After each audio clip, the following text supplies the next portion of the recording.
사실 에스겔서는 텔레비전을 보는 것 같습니다. 왜냐하면 에스겔서에 보면 다양한 영상, 그러니까 환상이라고 하죠. 또 다양한 그림들이 많이 나오기 때문입니다. 이 환상 혹은 비전, 그것과 묵상을 하게 될 때에 문득 제 고등학교 시절 제 한 친구가 떠올랐습니다. 함께 예수님을 영접했던 그런 친구인데요. 어느 날 교실에 오더니 본인이 환상을 보았다고 말을 하면서 종이를 꺼내서 본인이 본 환상을 이렇게 그림을 그려주었습니다. 점이 하나 있고 그 주변에 다각형을 표현한 그림이었거든요. 저는 그 친구가 환상을 본다는 것 자체도 되게 놀라웠고, 그러나 해석을 알 수가 없었습니다. 근데 그때 마침 서경철 아주 고등학생이었지만 스가랴서를 읽고 있었거든요. 문득 그 친구에게 말했어요. 스가랴서 2장에 보게 되면 여호와께서 네 가운데 불성곽이 되리라가 생각이 나서 그 친구한테 보여줬고, 그 친구는 그 해석을 보면서 맞다, 넌 어떻게 이렇게 해석을 했냐? 라고 저를 부러워했고, 저는 오히려 넌 어떻게 이렇게 환상을 봤냐? 라고 저는 그 친구를 부러워했던 그러한 시절이 생각이 났습니다. 아직 그 시절에 가난했던 봉천동의 아이들이었었지만 하나님이 참 많이 말씀과 환상을 보여주었던 그런 시기여서 그 누구보다도 하나님 앞에 가까이 했던 그런 학창 시절을 보낼 수가 있었죠. 제가 부임하고 있어서 10년 전 부임하고 얼마 안 있다가 금요기도회를 인도할 때였는데요. 환상이라고 표현해야 될지 아니면 제 머릿속에 그려졌던 통찰력이라고 했을지 모르겠지만 어떤 이런 그림이 그려졌어요. 우리 교회 이름이 홍성교회, 넓을 홍자에 거룩할 성자, 거룩을 널리 퍼뜨리는 그런 그림이지 않습니까? 이런 그림이 그려졌어요. 하나님의 거룩한 생명이 저 내부순환도를 타고 서울 도심 곳곳에 흐르는 그 장면, 그래서 그 장면을 함께 그리면서 함께 간절하게 기도했던 적도 있었습니다. 자, 우리가 보았던 이 에스겔서, 이처럼 많은 하나님의 비전과 환상으로 가득했는데요. 우리가 지난주에 본 것처럼 여러분, 이 에스겔서를 받았던 분들은 포로들이었죠. 포로들, 바벨론에 사로잡힌 포로들. 고향 폐허가 되었고 성전 불타버렸고 직장생활 더 이상 할 수 없는, 그리고 자유와 모든 정치적인 권리도 빼앗긴 말 그대로 아무것도 없는 절망 그 자체였죠. 그러나 그들이 절망할수록 오히려 하나님은 그들에게 새로운 비전을 그들에게 부어주셨다는 사실을 여러분 바라보십시오. 가령 에스겔서 1장에 보게 되면 하나님의 에스겔에게 하나님의 영광의 보좌를 보여주셨고요, 하나님이 여전히 통치하고 계셨고, 또 수많은 많은 천사들이 하나님 명령에 순종하고 있었던 그림, 또 하나님의 백성들의 범죄를 음녀로 묘사하면서 그렇게 하나님 백성들의 타락함을 보여주기도 하셨고요. 또 여러분 지난주에 보신 것처럼 우리 찬양대에 굉장히 어려운 곡이었을 텐데 너무 감사합니다. 마른 뼈가 살아나는 그림, 그것을 하나님 백성들에게 보여주셨고요. 또 불타버린 성전 대신에 이 새로운 성전도 보여주셨고, 하나님의 영광이 새로운 성전에 임하는 장면, 또 그 성전에서 생명의 물이 콸콸 쏟아져 나와서 온 지면을 새롭게 하는 장면도 여러분 보셨죠. 마지막으로 모든 하나님의 백성들이 고향 땅에 돌아갔고, 그리고 하나님이 백성과 함께 거하는 장면까지. 자, 에스겔서 다 보셨는데요. 여러분, 이런 부분을 보면서 어떠한 마음이 드셨습니까? 앞서 우리 장로님이 이런 고백해 주셨죠. 우리가 태어나기도 전에 하나님의 예수님 안에서 우리가 경험할 것을 미리 에스겔을 통해서 보여주심을 감사합니다 라고 잘 요약을 해주셨어요. 맞아요. 우리가 보았던 이 에스겔서의 모든 그림들은 바로 예수 그리스도 안에서 저와 여러분들이 경험할 놀라운 그림이랍니다. 그래서 저는 오늘 이 시간에 설교를 본격적으로 풀어가기 전에 저는 이렇게 먼저 여러분들을 축복하기를 원합니다. 자, 그리스도 예수를 믿는 저와 여러분들의 심령 속에 날마다 성령을 통하여서 생명의 물이 넘쳐나게 하실 줄을 믿습니다. 또 날마다 새 영과 새 마음이 부어지게 하여 주셔서 날마다 우리로 하여금 하나님 말씀을 순종하게 하여 주실 줄을 믿습니다. 또 우리 뱃속에서 생수의 강이 날마다 흘러넘쳐나게 되셔서 여러분들을 통하여 마른 뼈와 같은 가정과 이 민족이 다시 살아나게 하실 줄을 믿습니다. 우린 이렇게 이 말씀을 누릴 수가 있죠. 하지만 에스겔서 말씀을 묵상하면서 문득 제 마음에 깨어짐 혹은 상함을 느꼈어요. 왜냐하면 분명 성경은 새 영, 새 마음, 새로운 백성을 약속하셨지만 그러나 우리의 삶을 보십시오. 어떤 부분은 순종 잘하는 것 같지만 그런 어떤 부분은 믿지 않는 사람보다 더 악하게 사는 모습이 있고요. 또 어떤 부분은 생명의 물이 넘쳐서 기쁨도 감사도 가득한 곳이 있지만 또 사실 우리 인생의 어떤 영역에서는 마른 뼈처럼 다시 회복될 수 있을까? 사실 우리 성도들이 종종 이런 기도 부탁을 해요. 목사님, 그렇게 눈물로 기도했지만 깨져버렸네요. 망해버렸네요. 그래서 그걸 듣고 있으면 인간적으로 회복될 수 있을까? 마치 이스라엘이 마른 뼈 앞에 자기 민족을 바라보듯이 회복될 수 있을까? 라고 절망할 때도 우리는 종종 있어요. 그럼 우리 이러한 기도를 하게 되죠. 하나님, 분명 약속하셨는데 분명 예수님의 죽음과 부활로 이 모든 약속을 2023년도 지금 이 자리에서 이룰 수가 있다고 말씀하셨는데 하나님 왜요? 하나님 언제요? 하나님 어떻게 해요? 자, 우리가 오늘 방금 읽은 이 구절은 그 질문에 대한 해답을 제시하고 있습니다. 오늘 본문의 37절을 다시 한번 보십시오. 중간에 보시게 되면 앞과 뒷부분을 보시게 되면 같이 한번 읽어보겠습니다. 시작. 주 여호와께서 이같이 말씀하셨느니라. 그래도 이스라엘 족속이 이같이 자기들에게 이루어 주기를 내게 구하여야 할지라. 아멘. 거기까지요. 예. 자, 하나님이 다 약속하셨고 이루셨지만 주님은 이 시간에 찾고 계세요.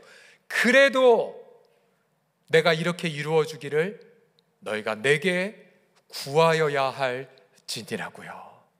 분명 인간의 책임을 강조하고 계십니다. 그래서 저는 오늘 에스겔서를 마무리하면서 이렇게 질문과 함께 나누길 원합니다. 이거죠. 하나님의 비전 앞에 저와 여러분의 책무가 있어요. 책임. 또 다른 각도로 말하면 하나님의 위대한 하나님의 비전을 성취하실 때 반드시 일어나는 우리의 변화가 있어요. 그 첫 번째가 무엇이냐면요, 다 같이 따라해 주시겠습니다. 주님의 얼굴만을 구하라. 시작. 주님의 얼굴만을 구하라. 예. 자, 하나님의 비전이 성취되기 전 반드시 우리가 주님의 얼굴만을 구하는 심령이 되어 있는 걸 발견하실 거예요. 오늘 본문의 37절을 다시 보시게 되면 이런 구절 있죠. 내게 구하여야 할지라. 자, 원문은 이렇게 해석이 됩니다. 내가 너희들이 나를 다시 찾도록 할 거야. 이런 뜻이에요. 나를 다시 찾도록. 즉 하나님께 무엇을 구하기 이전에 하나님의 얼굴을 먼저 구하게 만들겠다는 뜻이죠. 또 하나님께 뭘 달라고 간구하기 이전에 하나님 자신을 주십시오 라고 기도하게 만들겠다는 뜻입니다. 여기서 히브리어 이 구하다의 뜻 다라시라는 뜻인데요, 이 단어는 철저하게 하나님의 얼굴을 찾는 데에 사용이 되었어요. 예를 들어 전쟁이 나면 믿음의 왕들은 먼저 금식하고 하나님의 얼굴을 먼저 찾잖아요. 반대로 불신의 왕은, 악한 왕은 전쟁 나면 성전에는 봄을 다 모았다가 강대국에 바치고는 용병을 사거나 도와달라고 하죠. 이스라엘 역사 속에 이 구하다란 단어는 생명과도 같은 단어였어요. 문제는 이스라엘이 하나님을 찾지 않았다는 데 있죠. 오히려 그들은 하나님 대신에 강대국을 의지했죠. 이집트를 찾거나 아시리아를 찾던가. 그래서 하나님은 분노하고 애통하면서 하나님을 찾지 않고 다른 것을 찾는 것을 가리켜 뭐라고 말했죠? 음란이라고 말씀하셨어요. 즉 결혼 언약 속에 부부가 당신이 내 전부고 또 내가 모든 걸 책임지겠다고 언약했지만 그러나 다른 것을 찾는 것, 이게 음란이죠. 다른 말로 하면 이것이 바로 우상 숭배의 죄악입니다. 여러분, 결국 저와 여러분이 모든 것이 회복되는 기 전에 가장 먼저 회복되는 것이 무엇이냐면 바로 주님의 얼굴을 찾지 않은 죄를 회개하게 돼요. 또 내가 그동안 무수하게 많은 죄들을 졌던 이유가 바로 하나님만을 찾지 않았던 시작이 있었음을 깨닫게 됩니다. 여러분, 주님만을 구하지 않는 것이 가장 큰 죄이고 여러분 모든 죄들의 첫 단추입니다. 여러분, 반대로 하나님 입장에서 한번 생각해 보십시오. 하나님은 당신의 백성 외에 다른 것을 구하지 않으셨어요. 하나님은 자신의 이름을 자기 백성에게 주셨고요. 비록 백성들이 범죄해도 하나님은 당신의 이름을 거둬가지 않으셨어요. 마치 우리 자녀들이 말을 안 들어도 호적에서 자녀 이름 파지 않는 것처럼 하나님은 한번 언약 맺은 당신의 백성들에게서 자신의 이름을 삭제하지 않으셨어요. 오히려 백성들이 우상 숭배하고 다른 일을 찾을수록 하나님은 애통하셨고요. 우리 선지자 예레미야의 사례처럼, 그리고 이사야서에서 본 것처럼 당신의 그 열심을 품고 여러분 쉬지 않고 일하셨답니다. 언제까지요? 당신의 백성들 회복하기까지. 오늘 본문의 약한 앞에 보시게 되면 25절부터 보시게 되면 우리 하나님 이렇게 약속하셨습니다. 맑은 물을 너에게 뿌려서 너희로 정결하게 하되 곧 너희 모든 더러운 것에서와 모든 우상 숭배에서 너희를 어떻게 하세요? 정결하게 할 것이며, 그 다음 또 새 영을 너희 속에 두고 새 마음을 너희에게 주어 육신에서 굳은 마음을 제거하고 부드러운 마음을 줄 것이며, 그 다음 보세요. 또 내 영을 너희 속에 두어 너희로 내 율례를 행하게 하리니 너가 내 규례를 지켜 행할지니라. 아멘, 아멘. 하나님은 범죄했음에도 불구하고 백성들의 죄를 용서하시겠다고 하셨고, 더 나아가 하나님의 영을 당신의 백성에게 주시겠다고 약속하셨어요. 여러분, 하나님이 당신의 영을 주시겠다는 것은 무엇이냐면 바로 당신 전부를 당신의 백성에게 주시겠다는 약속이시죠. 여러분, 우리는 예수 그리스도를 통하여 이 모든 약속을 성취한 것을 알고 있습니다. 예수님은 자신의 피와 물을 우리를 위하여 다 쏟아 부으셨고요. 왜냐하면 하나님의 전부가 저와 여러분이 되기 때문에요. 예수님은 자신을 깨뜨리셔서 당신의 성령을 보내주셨습니다. 예수님은 자신의 전부를 우리에게 주셨죠. 우리가 예수님의 영원전부터의 꿈이기 때문에 그래요. 그래서 우리가 금요심하게 될 때에 이 부분에 대해서 몇 주 전 자세히 나누었지만, 여러분, 우리가 하나님의 모든 것이 된다는 사실, 하나님이 우리의 전부가 된다는 그 사실, 여러분, 이 축복의 관계가 얼마나 놀라운지 상상해 보십시오. 가령 여러분, 억만금을 가진 재벌이 여러분에게 와서 내 모든 걸 줘도 당신과 안 바꾸라고 말한다면, 모든 권력을 가진 왕이 여러분에 나타나서 당신이 내 꿈이라고 말한다면, 여러분, 이보다 더 황홀한 축복이 어디 있겠습니까? 그런데 하나님은 저와 여러분을 향해 말씀하세요. 네가 내 전부란다. 네가 나의 전부됨을 표현하기 위해 하나님 우리가 알아듣기 편하게 결혼 언약으로, 때로는 왕과 백성의 약속으로 그렇게 바꾸셨죠. 이처럼 언약에 충실하신 하나님의 그 사랑을 들을수록 볼수록 우리는 회개하게 돼요. 하나님이 나를 당신의 전부로 삼았는데 나는 왜 하나님을 나의 전부로 삼지 않는단 말인가? 그 아들 예수님은 나를 위해 물과 피를 다 쏟아부으셨는데 나는 왜 나의 전부를 주께 드리지 않단 말인가? 그래서 우리는 가장 첫 번째 회개 이 고백하게 되죠. 주님을 나의 전부로 삼지 않은 죄를 회개합니다. 주님의 얼굴만을 구하지 않은 내 불신을 회개합니다. 주님 앞에 내가 머물지 않았던 죄를 회개합니다. 그리고 제가 인생을 살다 보니까 세월이 갈수록 더 많이 바빠지더라고요. 하지만 바빠지고 많은 일들이 부어져도 언제나 테스트의 질문이 이거예요. 너 이 많은 일들 네 힘으로 할래? 아니면 나와 동행하면서 해볼래? 그러면 아무리 분주해도요, 다 내려놓고 주 앞에 머물러 계셔야 돼요. 주님의 얼굴만을 구하셔야 돼요. 말씀을 읽으시고 사람과 함께 나누시고 또 주일 말씀을 들으시면서 주님 앞에 구하셔서, 그래서 주님이 새 영과 새 마음을 부어지기까지 머무르셔야 돼요. 이번 주에 자주 그런 경험했었어요.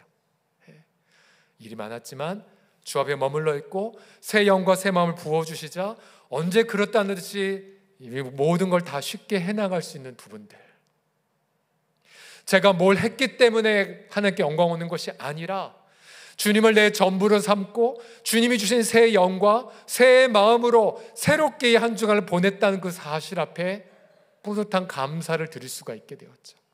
우리 사랑하는 식구들이요, 여러분, 저와 여러분이 오늘 하나님 앞에 결단하셔야 돼요.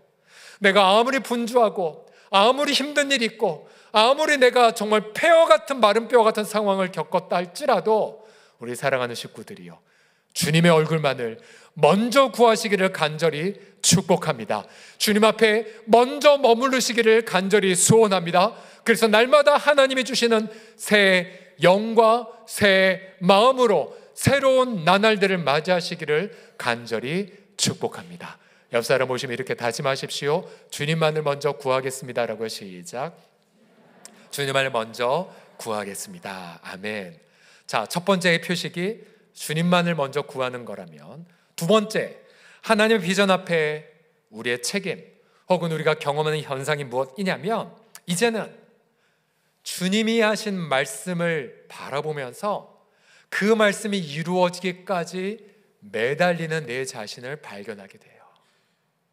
자, 1단계가 하나님 얼굴 구하고 2단계가 하나님 약속을 보고 기도하게 되죠. 37절 전체 문장을 보시면요, 내가 이렇게 약속했잖아. 그래도 이스라엘 족속이 이같이 자기들에게 뭐 해달라고요? 이루어 주기를 내게 기도해야 할지니라. 자, 이같이 바로 위에 36절 보시게 되면,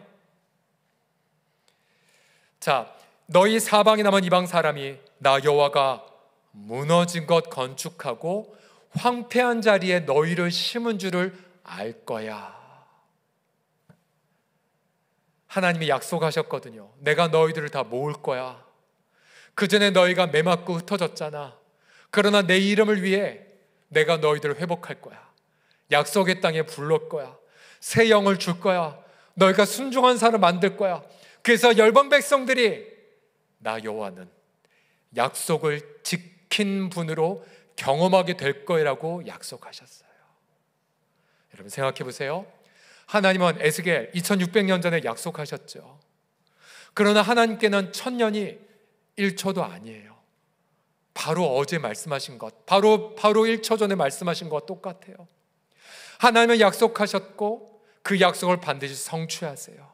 그러면 에스겔에게 약속하신 그 약속, 이제 예수님을 구주와 주님을 믿는 저와 여러분들에게 하나님은 그 약속을 이루어 주시기를 얼마나 열망하고 간절히 사모하신가요? 여러분이 하나님 앞에 약속을 듣고 하나님 약속하셨죠? 제게 새 마음을 부어주세요. 그러면 우리 하나님은 기다렸다는 듯이 약속대로 우리에게 새 영과 새 마음을 부어주실 줄을 믿습니다. 이처럼 우리 가운데에 하나님의 약속하시고 우리가 그 약속 이루어달라고 요청하실 내용들이 얼마나 많은지 몰라요.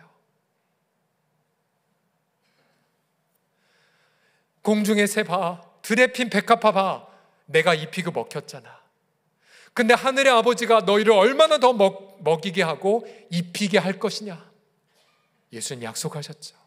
일용할 양식을, 살 곳을, 내 미래를, 내 앞날을, 내 자녀들을, 내 건강을, 내 지금 병으로 투병하는 가족들을, 그리고 내 모든 것들을, 또 우리 민족을.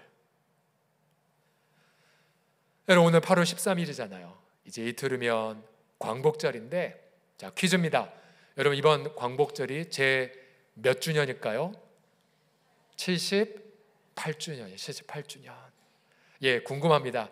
자, 자기는 1945년도에 태어났다, 혹은 나는 45년 때 이미 유치원이나 초등학교 다녔다. 손 들어 주시겠습니까? 45년 이전에 태어나신 분들 손 들어 주세요. 많으신데 왜 안 드셨어요? 자, 45년 전에 태어나신 어르신들 손 들어 주시겠습니다. 예, 우리 박수 좀 해주세요. 우리 어르신들 위해서. 광복절을 맞았을 때 그때의 기록을 보면 우리 믿음의 선배들은 이렇게 하나님께 감사했어요. 하나님 일제강점기 36년간 우리의 기도와 눈물에 응답하셔서 광복을 선물로 주심을 감사드립니다.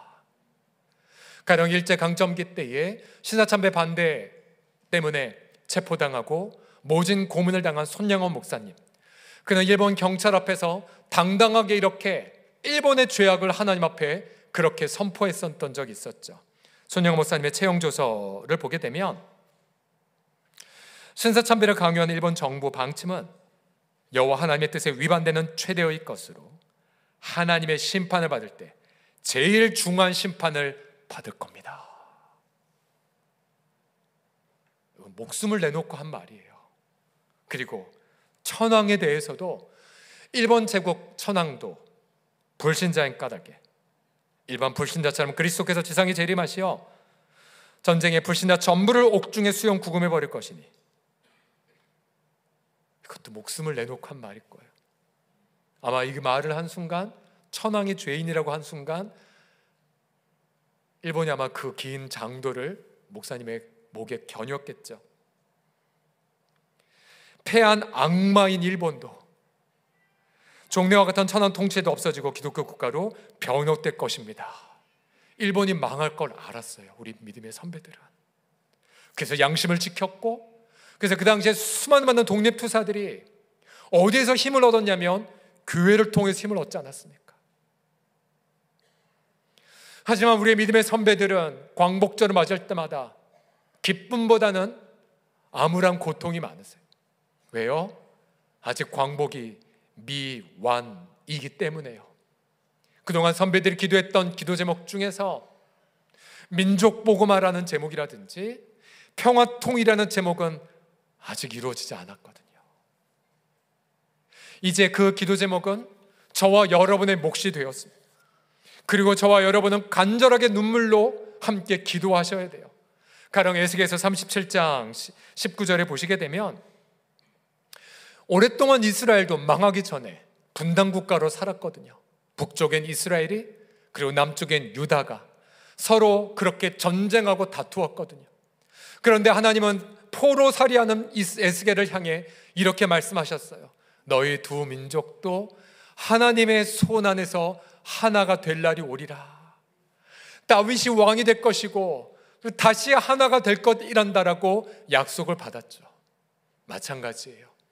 우리도 하나님 외에는 아무 자원도 없는 가냘픈 이 민족, 그저 주님이 복음을 주셨고 주님이 긍휼히 여겨 주셔서 잠깐 열방 가운데에 고개를 들 나라, 민족 복음화를 위해, 그리고 평화 통일을 위해 우리 후세대들 부끄러워지지 않게 더욱더 눈물과 기도를 뿌리는 저와 여러분이 되셔야만 합니다. 우리 주님은 약속하고 계세요. 에스겔서 32장 13절과 14절을 보십시오. 내 백성들아, 내가 너희 무덤을 열고 너희로 거기에서 나오게 한즉 너는 내가 여호와인 줄을 알리라.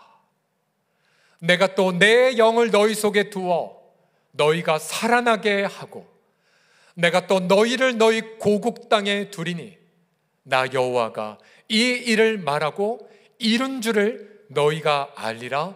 여호와의 말씀이니라. 아멘. 아멘. 여러분, 부활하신 예수님이 동일하게 우리 가운데 말씀하고 계십니다. 우리 죄를 용서하셨고 그리고 끊임없이 우리를 회복시켜 주시는 우리 예수님이 이 시간에 동일하게 말씀하고 계세요. 내가 내 영을 너희 속에 두고 내가 너희를 통해서 내 모든 약속을 이루게 하여 주리라. 아직까지 우리 가족 안에 예수님 믿지 않은 분이 있다면 약속을 이루게 해달라고 기도하십시오. 우리 자녀 중에 아직 돌아오지 않은 자녀가 있다면 약속대로 우리 자녀가 하나님만을 경외하는 자녀가 되도록 힘써 부르짖으십시오. 여러분의 인생 속에 아직도 미완의 과제들이 많이 남아있다면 약속을 붙잡고 그래도 이같이 내게 이루어달라고 구하여 할지니라는 말씀처럼 약속 붙잡고 기도하시는 저와 여러분이 다 되기를 예수님의 이름으로 축복합니다. 옆 사람 모시면서 축복합시다. 하나님의 약속이 당신의 기도를 통해 이루어질 것입니다 라고 시작. 하나님의 약속이 당신을 통해 이루어질 것입니다. 아멘. 마지막으로 하나님의 비전이 이루어지기 전 반드시 이 고백을 하는 분들이 먼저 일어나게 되어 있어요. 세 번째는 이것입니다. 우리의 책무, 함께 따라해 주십시오. 주님의 파수꾼이 되어라. 시작. 주님의 파수꾼이 되어라. 파수꾼은 엄중한 책무를 갖고 있죠. 성벽을 지키다가 낮이고 밤이고 지키다가 외적이 들어오면 나팔을 크게 울려 백성들을 준비하게 하는 역할이 파수꾼입니다. 만약 파수꾼이 나팔을 불지 않게 된다면 그는 피해 책임을 져야 됐죠. 하나님은 에스겔에게 이렇게 엄하게 파수꾼으로 그를 부르시면서 말씀하셨어요. 에스겔 33장 6절을 보시면 악인은 자기 죄악으로 말미암아 제거되려니와 내가 그 악인의 죄는 내가 파수꾼의 손에서 찾을 것이라고 에스겔에게 경고하셨어요. 여러분, 왜 에스겔이 다른 사람의 죄값에 책임을 져야 했을까요? 에스겔이 먼저 하나님의 비전을 받았기 때문이었죠. 에스겔이 뭔가 제 공로가 탁월해서가 아니었습니다. 에스겔은 하나님의 비전을 먼저 받고 마른 뼈처럼 절망한 이웃에게 전할 신성한 의무가 있었기 때문입니다. 만약 에스겔이 하나님의 비전을 말하지 않는다면 절망하는 백성들의 그 고통의 책임은 하나님은 에스겔에게 무시겠다고 말씀하신 거죠. 여러분, 저와 여러분도 마찬가지예요. 하나님이 가족에게 응답을 주시든 아니면 우리 공동체를 회복하시든 어떠한 역사의 민족이 엄청난 대각성을 경험하기 전에 반드시 백성들 앞에 이렇게 기도하는 분들이 나타나요. 하나님, 당신의 얼굴을 구합니다. 하나님의 약속을 이루어 주십시오. 그러면서 이렇게 헌신하는 자들이 나타나요. 하나님, 주님의 약속이 이루어지기까지, 그리고 주님의 약속이 이루어지지 않는다면 저를 데려가셔도 좋습니다. 가령 바울이 민족 복음화를 위해 기도할 때에 차라리 내가 그리스도에서 저주를 받아 끊어질지라도 원하는 바라고 기도했죠. 모세도 자기 동족 용서받기 위하여 하나님, 제 이름 생명책에서 삭제시켜 주세요. 그리고 이 백성을 당신의 백성으로 삼아주세요라고 기도했죠. 여러분, 배우자가 언제 예수님 만나는 줄 아세요? 먼저 믿은 배우자가 이 기도할 때요, 하나님, 저 데려가지도 괜찮아요. 제 남편 예수님 만나게 하여 주세요. 여러분, 언제 우리 자녀들이 하나님을 경외한 줄 아십니까? 하나님, 부모된 내가 내 힘으로는 영혼 하나 변화시키지 못하지만 제가 누린 모든 부활의 은혜들 다 가져가도 괜찮아요. 우리 자녀들 예수님 잘 믿게 하여 주옵소서. 여러분, 어떤 교회이든 교회가 부흥하고 교회가 하나님 앞에 칭찬받기 전 반드시 기도한 사람이 새벽이고 밤늦게고 있게 돼요. 하나님, 제 생명을 드립니다. 우리 교회 부흥하게 하여 주옵소서. 파수꾼. 우리가 늘 고백하지만 저와 여를 뭐가 잘나서 서울의 도심에 자립된 교회에 있는 것 결코 아니에요. 우리가 뭔가 헌신을 잘해서 이렇게 시원한 에어컨 바람에 안락한 의자에서 편하게 예배드리는 게 결코 아니에요. 우리가 먼저 은혜를 받은 이유는 미래자립교회와 겸손히 동행하라고. 지금도 한국교회 절대 다수는 자립하지 못한 채 수많은 금융권의 부채에 시달리며 생계가 보장되지 않아 많은 사모님들이 일터에 나아가 일하시고 마음고생하시고 고통하고 계시죠. 그게 저희들의 책무예요. 특별히 65년의 역사를 가진 저희 공동체가 우리 주 앞에 부름받은 중요한 부르심, 그 모든 본질의 하나가 이거이죠. 하나님, 우리 교회를, 한국교회를 위해 기도하는 기도의 파수꾼으로 불러주셨어요. 왜? 내 코가 석자인데 무슨 민족이고 무슨 한국교회냐고요? 왜냐하면 우리가 몸담은 우리 교회의 역사 속에 이 민족의 아픔이 고스란히 녹아져 있기 때문에 그래요. 바로 우리 풍천읍교회, 황해도에 개척된 풍천읍교회, 이미 6.25 때 소실된 것으로 알려져 있죠. 1926년에 저 기와 건물로 이미 세워졌었고요. 옆에 보시면 희미한 흑백은 사진이에요. 흑백 사진. 저거 딱 하나 남아있어요. 6.25 때 불타 소실된. 우리는 저 교회가 재건되기까지 우리는 계속해서 기도하며 담대하게 나아가야 되죠. 여러분, 만약 우리가 받은 은혜를 나누지 않으면 책임 태만이 되고, 만약 우리 가운데 누군가 옆에 있는 이웃들이 마른 뼈처럼 절망하게 되면 주님은 저와 여러분에게 책무를 묻을 거예요. 내가 그의 핏값을 너에게 묻겠노라고요. 여러분, 얼마나 하나님 앞에 가족을 품고 자녀들 앞에서 혹은 이웃을 위해 파수꾼의 책임을 지고 계십니까? 여러분, 그러고 보면 우리가 지금 이 시간 정말 복음의 이 자유를 누리게 된 건 우리 앞에서 무수하게 많은 파수꾼들이 그 책임의 바톤을 전해줬기 때문이죠. 1882년도에 이수정 선생의 스토리. 그는 임오군란 당시 명성황후를 도와준 은혜를 입어 고종의 허락을 받아 일본에 가서 신문물을 배우고 있었습니다.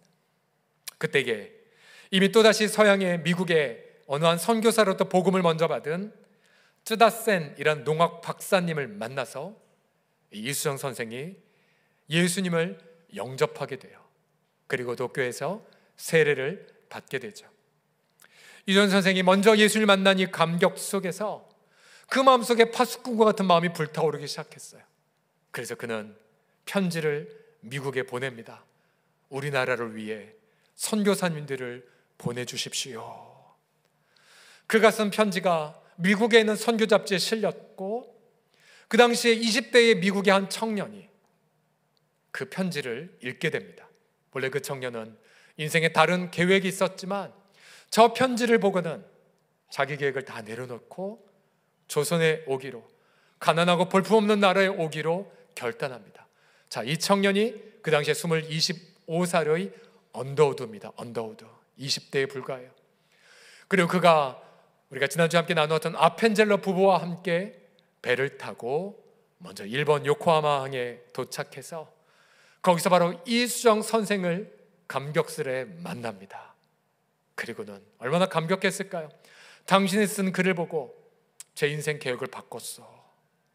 그리고 그 이수영 선생을 통해서 한글을 배우고요, 그리고 이미 이수영 선생이 번역한 성경을 받고는 이 세 사람이, 아펜젤러 부부와 언더우드가 다시 배를 타고는 1885년도에 인천 제물포에 상륙하게 되죠.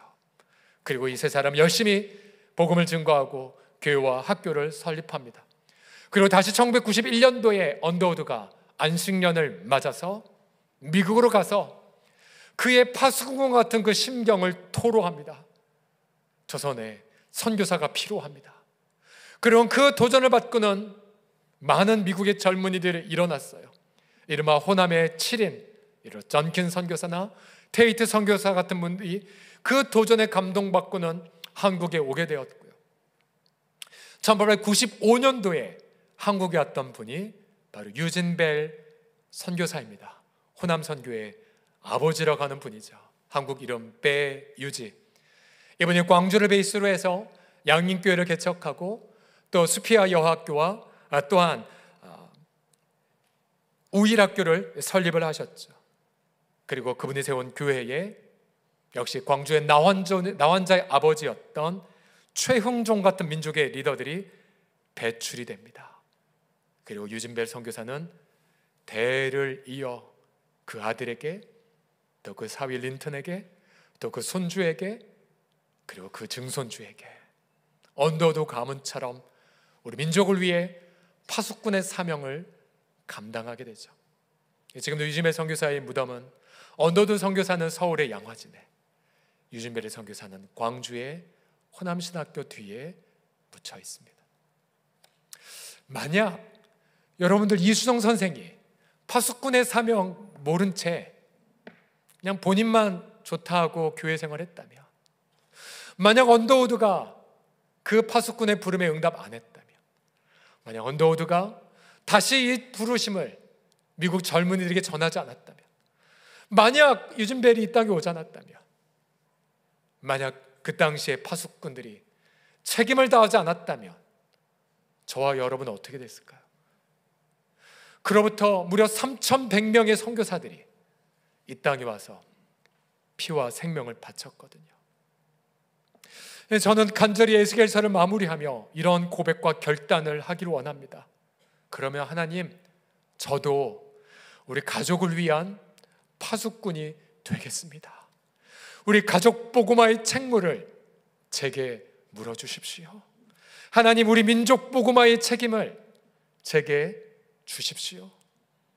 우리가 피를 바친다 한들 하나님 우리 피를 바치나 못하세요. 왜요?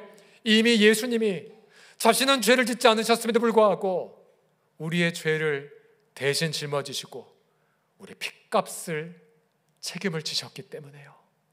우리는 그저 신용만 할 뿐이고 그저 우리는 헌신의 몸짓만 할 뿐입니다. 그러나 하나님, 우리의 작은 신용과 몸짓마저도 내 전부를 드린 것 마냥 받아주시고 우리의 파수꾼적 기도의 회복을 통해 바로 우리 가정을 회복하고 우리 민족을 회복하고 우리 사회를 회복시켜 주실 줄을 믿습니다. 파수꾼적인 헌신을 통하여서 우리 민족이 또 다른 영적 대부흥을 경험하시는 우리를 맞이하기를 우리 주 예수님의 이름으로 간절히 축복합니다.